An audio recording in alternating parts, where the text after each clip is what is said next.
السلام عليكم ورحمة الله. اليوم راح نسولف على العمل بالصين باختصار. طبعا هواي ناس سألوني العمل بالصين شلون صعدتاني، شلون صار عندي فلوس، شلون توفقت. راح اقول لكم على شغلات جدا بسيطة، اذا انت عندك هاي الشغلات باي مدينة باي دولة بالعالم تنجح. هاي الحقيقة. شنو الحقيقة؟ الحقيقة طبعا اول شيء نجي للصين. الصين خير من الله، بيها عمل. اللي يقول لك الصين ما بيها عمل كذاب.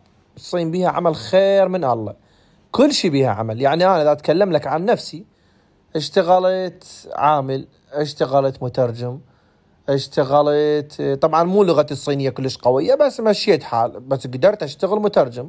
يعني بيش منين اروح منين اجي فيجي واحد اجنبي اقدر.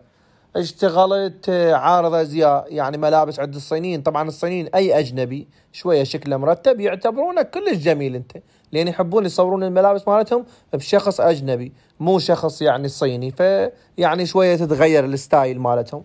اشتغلت هاي الشغله. طبعا ينطوك خير من الله بالساعه. الفلوس داخل الصين ينطون الصينيين، واذا تشتغل مع الاجانب تستفاد، طلع خير من الله. بعد شنو بالله، شو تريد يعني، شو تريد؟ اي شيء تريد تشتغل. بس شنو المشكلة؟ اكو عدة مشاكل.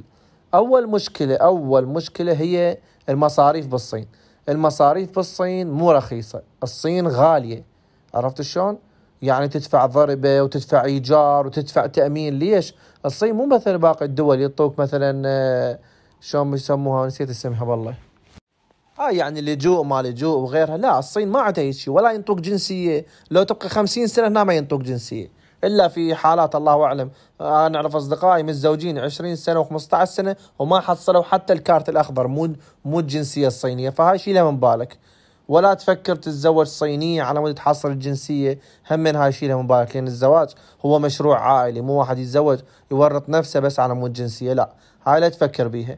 المهم نجي على العمل. اذا انت تتعب من النوع اللي يتعب ومستعد يعني يشتغل كل شيء، شغلة وسخة، شغلة متعبة من الصبح لليل، يجوز احتمال انت تشتغل سنة سنتين ثلاثة ما تلحق تلعب. اكو ناس يقول لك هاي الدولة حلوة ليش ما العب. انا اتكلم لك عن نفسي. يعني ياسر بابا شوف فيديوهاتي قبل سنتين 3 سنوات 5 سنوات، شوفني شلون كنت اشتغل من الصبح لليل بالمخزن.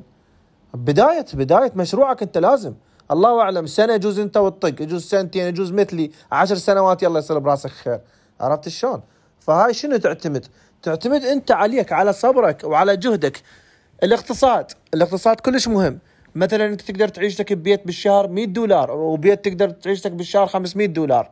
بيت تعبان، بيت نظيف، بيت الحيطان مالته قديمه. هاي بعد انت زين. تريد تعيش بالمركز مال المدينة، مركز المدينة وشباب وكوفيهات وهاي.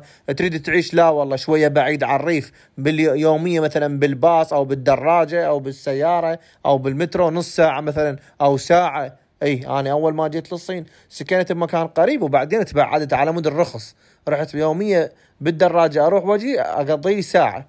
المكان حلو. هذه الشغلات انت اذا سويتها، اقتصدت شويه ايجار، ما صرفت شويه ايجار، تطبخ بنفسك، ما تاكل من المطاعم العربيه، تصعد باي دوله. طبعا حتى لو انت من العراق، بالعراق تسويها تنجح، بسوريا تسويها تنجح، بلبنان، بمصر، باي دوله. هاي الدول الاوروبيه نفس الشيء. اذا تقتصد تنجح تصعد. من تصعد ويصير عندك راس مال، ذاك الوقت انت شو تسوي؟ يصير مشروعك كبير. من يصير مشروعك كبير انت ممكن شويه تفك عن نفسك، يعني مو تقتصد، ما اموت نفسي يعني مثلا ما اطلع ما العب لا كذا. بس انت لازم تثبت نفسك، تقوي نفسك. من قويت نفسك وثبتت نفسك، ذاك الوقت انت تقدر تسوي هذا الشيء. فبالبدايه لازم تتعب باي دوله. قلت لك شنو الفرق الصين على الدول؟ مثلا انا بالنسبه لي كعراقي، شنو فرق الصين على العراق كعمل؟ والله العمل موجود بالعراق، موجود وبالصين موجود، اذا انت شاب وقوي وتشتغل وتتعبي. بس الفرق عندي انا اقول لكم، الصين حلوه، مناخها حلو، تعامل الناس حلو، محترمين، تحس بانسانيتك، تحس نفسك محترم انسان. كمعاملات، حكومه ما حكومه، جواز، شيء، هاي كلها معاملات حلوه.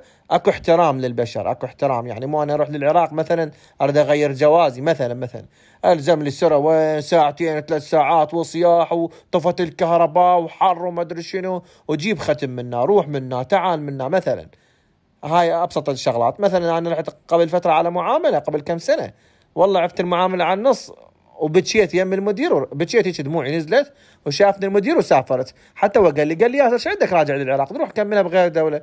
قلت له والله عمي صحيح، وانقهرت متى تقهر ورجعت سافرت. خلاص بس شفت اهلي العراقي حلو، حلو بناسه، حلو بالمراقد المقدسه البي، بالمكانات البي، هواي بي شغلات حلوه. بس كعمل، العمل موجود بكل مكان. بس انا قلت لكم الفرق، انا مثلا بالصين انا احب الطبيعه، الهدوء، الهاي، كل هاي الشغلات متوفره عندك بالصين. فانت من تشتغل بالصين تنجح، انا اقول لك تنجح.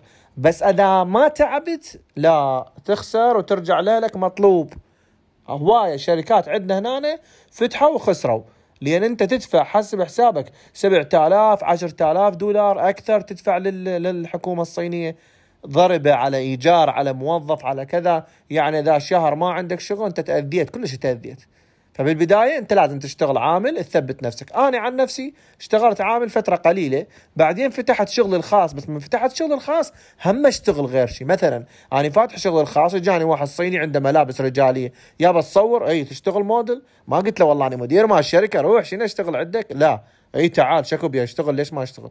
كل شيء اشتغل، اي صورني تعالوا ياي، كل شيء اشتغل. اي شغلة حلال اشتغلتها، لعبت لعب ما خليت شغلة ما اشتغلتها. اجاني واحد مصنع قال لي انا اريدك تصير وجه مال الشركه، الزبائن اللي يجون العرب انت تحكي وياهم، لان انت تفتهم بالمكاين. فمن يجي واحد على المكاين انت تحكي وياه وننطيك احنا نسبه. فاي شيء تشتغل انت. بس السر وين؟ السر انت لازم تعرف، اذا ما تتعب ما تنجح ما توصل. ولا تقول لي الظروف صعبه وما ادري شنو، كل احنا ظروف صعبه. ترى مو عبالكم انا قعدت راسا لقيت عندي فلوس، لا، انا فتحت عيني اصلا. ابويا عايفنا ومصرف ماكو، وضع تعبان، خلف الله على اجداد جدي الله يرحمه وخوالي ساعدونا، وبعدين اخوتي الكبار شويه كبروا واشتغلوا. يعني كانت معاناه، وهذا الشيء افتخر به، لان المعاناه هي اللي تصنع الرجل. فانت اذا حياتك صعبه احمد ربك وشكرا، الحياه الصعبه هي اللي تصنع الرجال. اما اذا حياتك كل السهله تجي هنا تقول ها لا هاي تعب، اقعد الساعه ب 12 مثلا واطلع اتمشى، وبعدين اروح ادور على شغل، وبعدين هاي الشغله ما عجبتني، هاي الشغله ما عجبتني، شنو اشتغل بالمطعم، شنو اغسل مواعين، شنو اشتغل منظف، شنو اشتغل واحد يدزني للسوق من الصبح لليل، والله دور لي هذا، دور لي مثلا فد قطعه منزليه انا اريدها بسعر نص دولار، شنو جايبها بربع دولار، شنو اكثر من نص دولار، اريدها بنص دولار، دور. تقول له ماكو، يقول لك دور. هيك اشتغلت انا، كل شيء اشتغلت.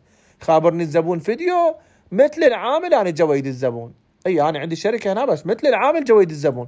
الزبون يقول لي اريد يشتري 100,000 شركه، ما يبيع لياسر يروح يشتري من غير ياسر.